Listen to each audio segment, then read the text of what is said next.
Now, the family of Ngumbao Jola, the man who was shot dead in 2019 during Ganda by-election in Malindi in the county of Kilifi, is still crying for justice a week after the High Court in Mombasa acquitted the suspect accused of killing him. Justice Wendy Micheni, in her ruling, stated that the prosecution failed to provide sufficient evidence linking Geoffrey Okuto, an aide of former Ganda CS Aisha Jumwa, to the fatal shooting. The family of the deceased also claims that they were kept in their dark during all the proceedings, accusing the police of failing to record their statements that could have helped the case. Here's NTV's Kevin Mutai with the details. The family of the late Michael Ngumbao Jola from Pindukiani village in Ganda, Kilifi County, is still at pains of losing their loved one.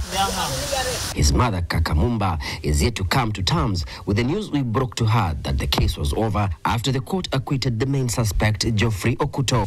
Na uchungu na mtoto wangu. Ya mtoto wangu mwenye wale ananitumia, ananiletea kila kitu cha kumsaidia mimi ni mtu.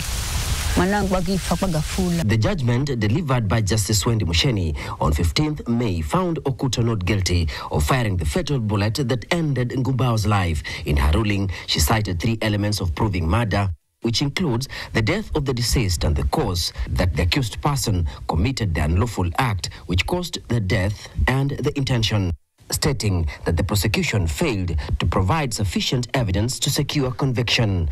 12 witnesses testified in the case, the family claiming that none of them were invited or even police recording their statements, despite the deceased's younger brother witnessing the incident. Yeye alisema kwamba hakuna lolote litokalo kuwa kwa sababu mimi ni serikali kuu. Sasa tulikuwa sisi hatuna uwezo tena kupita huko mbele. Jola was killed in 2019 during the Ganda by-election in Malindi. He was the supporter of his neighbor and opponent of former CS Aisha Jumwa's preferred candidate. In 2022, the Office of the Director of Public Prosecution dropped the murder charges against Jumwa before her nomination and swearing in as Cabinet Secretary.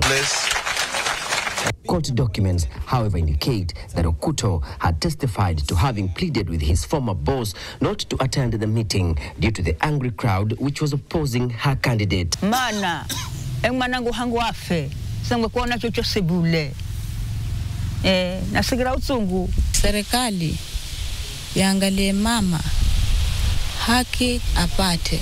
The family also refuted claims that they met with the representatives sent by Jumwa, at the same time raising concerns as to why they were never invited to court to testify. Sisi kotini tulikuwa tunanyimwa kabisa tukwenda kotini.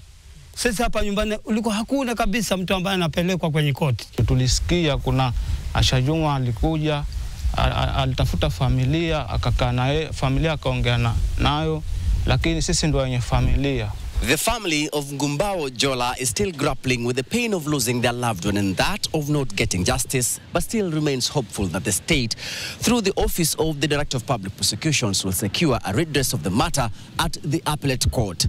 Kevin Mutai, NTV in Mombasa.